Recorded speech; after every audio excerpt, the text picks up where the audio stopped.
Assalamualaikum warahmatullahi wabarakatuh. Berjumpa lagi cikgu hari ini untuk soalan yang seterusnya.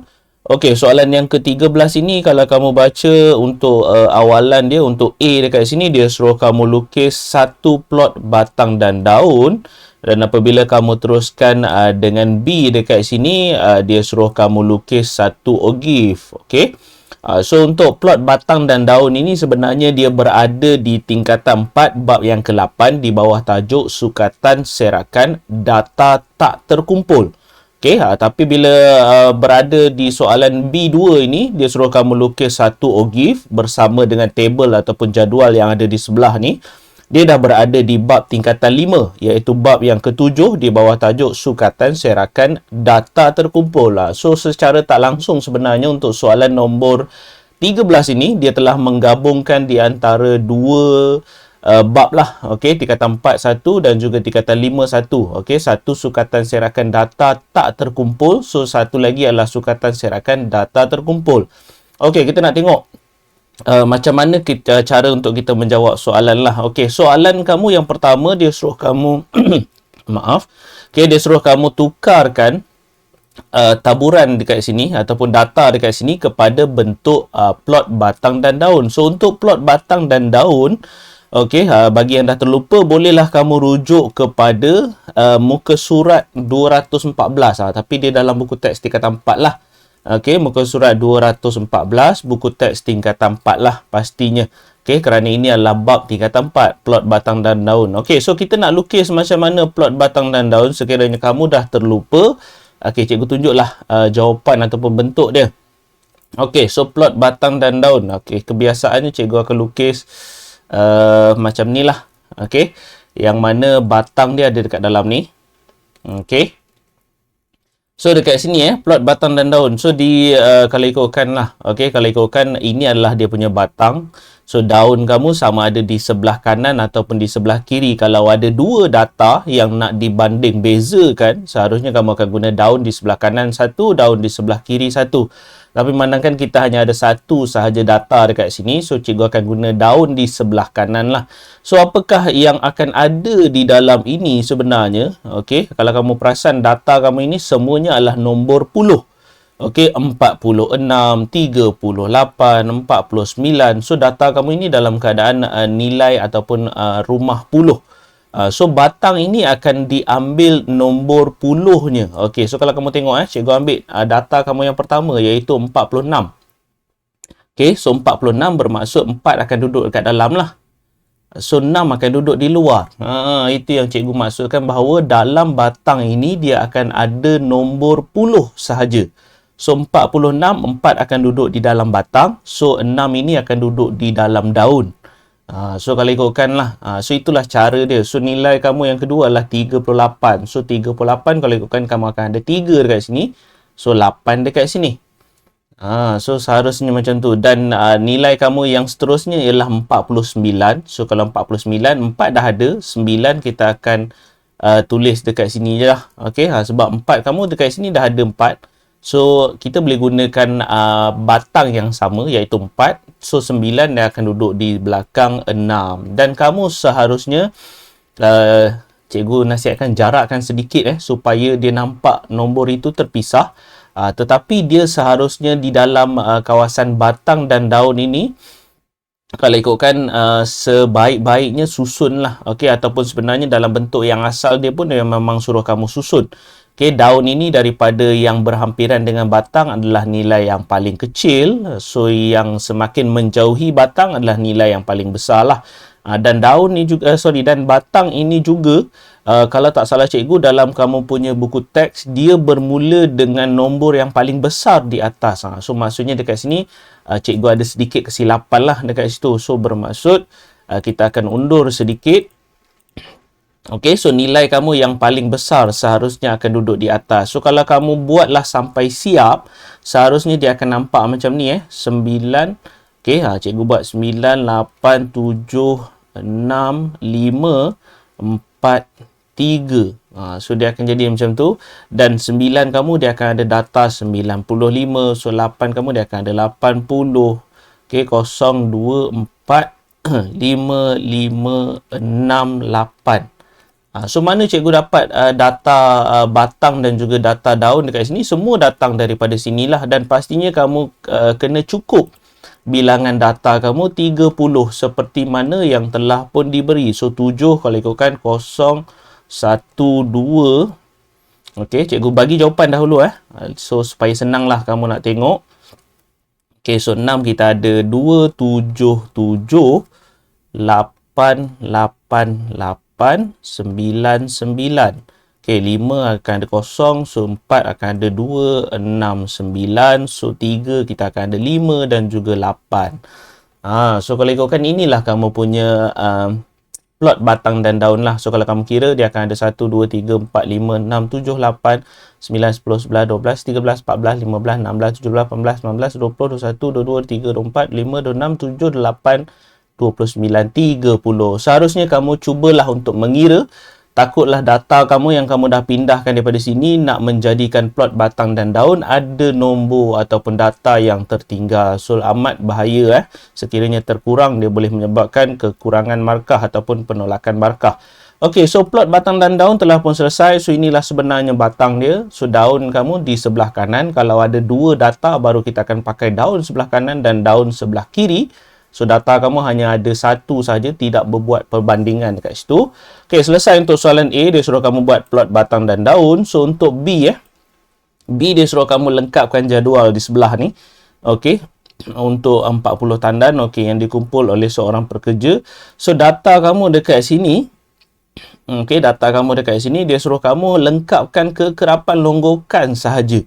Yang lain telah pun diberi, telah pun selamat diberi. So apa yang kamu kena buat untuk kekerapan longgokan, cara untuk mengira kekerapan longgokan ini, seharusnya nilai kamu yang pertama dekat sini 0. Kita akan bawa ke depan menjadi 0. Okey. Dan nilai yang seterusnya, kita akan ambil 0 ini, kita akan tambahkan dengan 6. Okey, so kita akan dapat 0 tambah 6, seharusnya dia akan jadi 6 lah. Okey, so nilai yang seterusnya kamu akan ambil 6 ini, kamu akan tambah dengan 6 di bawah, so dia akan dapat nilai 12. Dan kamu teruskanlah sampai habis, 23, kemudian 32, kemudian 38 dan yang terakhir ialah 40. Seharusnya nilai kamu cukup 40 kerana telah pun diberi di dalam soalan ataupun di dalam arahan dekat sini, dia kata ada 40 tandan. Okey, so jangan terpengaruh dengan yang atas sebab kalau ikutkan mungkin nampak macam tak ada kaitan. Okey, tapi dia nak suruh kamu tunjukkan bahawa yang atas ini plot batang dan daun, so yang bawah ini berkenaan dengan ogif yang kita akan bina selepas itulah. Okey, so kamu bacalah soalan ni elok. So seharusnya 40 dekat sini, jangan terpengaruh dengan 30 yang ada dekat atas ni tadi. Okey, seharusnya nilai kamu untuk kekerapan longgokan, kalau kamu tak percaya, kamu tambahlah ke semua kekerapan ini, seharusnya dia akan jadi 40 jugalah. Okey, terguna benda ni pula. Okey, so seharusnya kamu akan ada 40 lah juga. Sama sahaja nilai dia seperti yang dekat sebelah yang kamu dah dapat untuk kekerapan longgokan. Okey, selesai untuk pengisian jadual. Okey, soalan nombor B2. Okey, so yang ni yang paling mustahak apabila melibatkan graf. So kita nak tengok skala. Cikgu dah kata bahawa, sekejap cikgu pusingkan sedikit garisan ni. Kita nak gariskan sedikit mana yang betul-betul mustahak lah. Okey, yang cikgu ajar kepada anak murid, yang mana betul-betul yang nak ditengok. So kita akan tengok untuk yang ini sahaja. So 5 tandan kelapa sawit untuk paksi Y. So kamu nak paksi Y, so dia nak 5 tandan. Okey, 2 cm kepada 5 tandan sahaja. Yang ni yang betul-betul mustahak lah. Yang lain tu bukan tak mustahak, tapi bila kamu dah biasa buat graf, kamu akan tahulah sebenarnya untuk melukis graf, paksi Y yang paling mustahak. Paksi Y ataupun kita sebut sebagai paksi yang menegak ni lah. Okey, paksi menegak ni lah yang paling mustahak kerana 2 cm ni kamu tahulah bahawa 2 cm ini adalah cikgu besarkan sikit je kamu punya ni. So 2 cm ini adalah antara garisan yang tebal dengan garisan yang tebal. Kalau kamu ukur pakai pembaris, inilah sebenarnya 2 cm. So 2 cm, 2 cm, 2 cm. Okey, yang cuba dimasukkan oleh soalan lah. Okey, maksud soalan 2 cm kepada 5 tandan. Okey, so 5 inilah sebenarnya kamu punya sifir. Okey, dia punya senggatan, kamu punya selang. Okey, seharusnya dia kata dia nak guna sifir 5. Okey, so untuk paksi Y adalah sifir 5. Sebab itulah cikgu start dengan nilai 0, kemudian 5, 10, 15 sehinggalah nilai kamu yang paling tinggi kalau ikutkan 40 lah. Okey, sebab kamu punya kekerapan longgokan ialah 40. Dan ketahuilah bahawa untuk kekerapan longgokan ataupun untuk graf Ogive, dia punya paksi Y seharusnya kekerapan longgokan. Okey, so untuk paksi X dia tidak jadi satu masalah yang besar sangat sebab untuk paksi X bagi graf Ogive ianya adalah sempadan atas. Okey, yang di bawah ini paksi X ini adalah sempadan atas. So sempadan atas telah pun diberi. Okey, 30.5, 40.5 dan kalau kamu tengok dekat sini walaupun dia kata 2 cm kepada 10 kg ini yang biasanya anak murid cikgu banyak terkeliru lah. Okey, sebab dia akan start dengan 2 cm kepada 10. So dia akan start dengan kosong dekat sini. Okey, kosong dekat sini dia akan start dengan 10, 20, 30, 40, 50. So itu yang bahaya. Dia faham konsep senggatan ataupun dia punya skala dekat situ 10 perlukan guna sifir 10, tetapi sebenarnya untuk paksi X sifir 10 itu tidak penting langsung. Sebaliknya 10 kilogram yang telah pun disebut dekat sini bermaksud inilah beza dia 10. Kemudian ini juga adalah beza dia adalah 10. Sebab itulah kamu kena tahu apabila melukis Ogive ataupun apa-apa jua untuk soalan melukis graf ini, paksi X kamu dia hanya bergantung kepada jadual. So kalau Ogive kita akan guna sempadan atas. So sempadan atas kamu yang pertama bermula dengan nilai 30.5. Sebab itulah mengapa 30.5 ada di sini sehinggalah kamu ada 90.5 dekat sini. Okey, so cikgu harap clear untuk yang tu. So yang selebihnya kamu plot lah. Okey, 30.5 seharusnya kekerapan longgokan dia ialah sifar ataupun kosong. So 30.5 dia akan start dengan kosong di bawah. Kemudian 40.5 kalau ikutkan, jap cikgu besarkan sikit. 40.5 ni seharusnya nilai kamu ialah 6. Okey, so sebab itulah.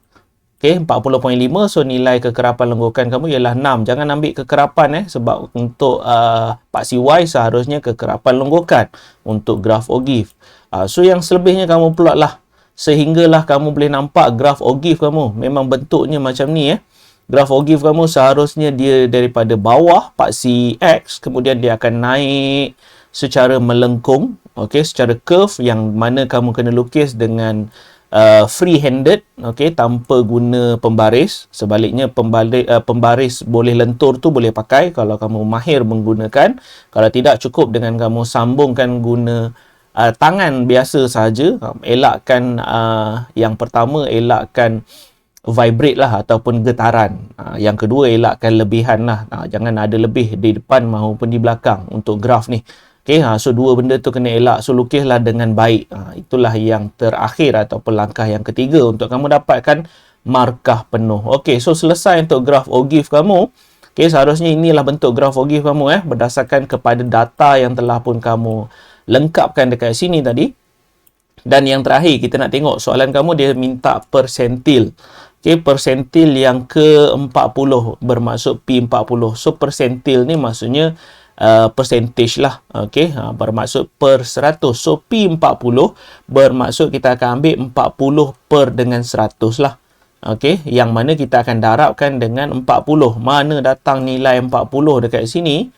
Okey, sekejap So mana datang nilai 40 yang ada dekat sini? Nilai 40 ini sebenarnya adalah daripada jumlah kekerapan kamu. Okey, daripada jumlah kekerapan. So daripada jumlah kekerapan ini, itulah kamu punya nilai 40 yang ada dekat sini. Okey. So kamu darablah dengan kalkulator. So kamu akan dapat jawapan 16. Okey, so kamu akan dapat jawapan 16. Kemudian kamu tengoklah. Sebab dia kata dia nak daripada Ogive. Okey, daripada Ogive. So nilai kamu adalah nilai 16. Okey, so kita besarkan sikit. So nilai 16 kamu tak lain tak bukan dia berada di sini. Okey, so nilai 16 kamu dia akan duduk dekat sini. So kamu tengok, kamu tariklah sehingga dia kena. Okey, so kalau ikutkan cikgu lukis ni So supaya kamu boleh nampaklah bahawa pergerakan dia. Okay, nak lukis putus-putus atau tidak putus terpulang. So, kena kepada graf dan dia akan turun ke bawah. Okay, so dia turun ke bawah jawapan kamu ini. Kamu bacalah. Okay, ke paksi X ini berapakah nilai yang mungkin kamu dapat. Okay, mungkin tak sama untuk jawapan kita sebab dia bergantung kepada kamu punya lengkung dekat sini. Okay, so kalau lengkung kamu itu cantik, so mungkin dapat jawapan tepat lah. So ini adalah jawapan yang cikgu dapat lah. Okay, sebab cikgu punya dia jatuh tengah-tengah, sama ada 53.5 ataupun 54. Sebab graf cikgu ni, kalau ikutkan graf cikgu ni, dia jatuh betul-betul dekat tengah-tengah kotak. Okay, dia tak berada betul-betul di atas garisan. So kamu tulislah jawapan kamu bergantung kepada apa yang telah pun kamu dapat dekat sini lah. Okay, apa yang telah pun kamu dapat dekat sini. So itulah kata jawapan kamu untuk soalan B nombor 3. Okey, soalan B kamu untuk nombor 3. So, sekiranya kamu boleh faham, kerana kita telah pun selesai, sekiranya kamu boleh faham dengan apa yang cikgu cuba ajarkan di sini, jangan lupa untuk ajarkan rakan-rakan kamu yang lain. Okey, jangan lupa untuk ajarkan rakan-rakan kamu yang lain supaya ilmu kamu terus berkembang, supaya dia melekat di kepala kamu cara untuk membuat ataupun menjawab soalan ini. So, jangan lupa untuk tinggalkan di ruangan komen di bawah untuk sebarang persoalan yang mungkin muncul ataupun mungkin timbul dalam kepala kamu. Okay, boleh dipersilakan dan jangan lupa untuk tekan button like dan juga subscribe untuk sebagai tanda sokongan lah kepada channel cikgu ini. Sehingga kita berjumpa lagi di soalan yang lain. Assalamualaikum warahmatullahi wabarakatuh.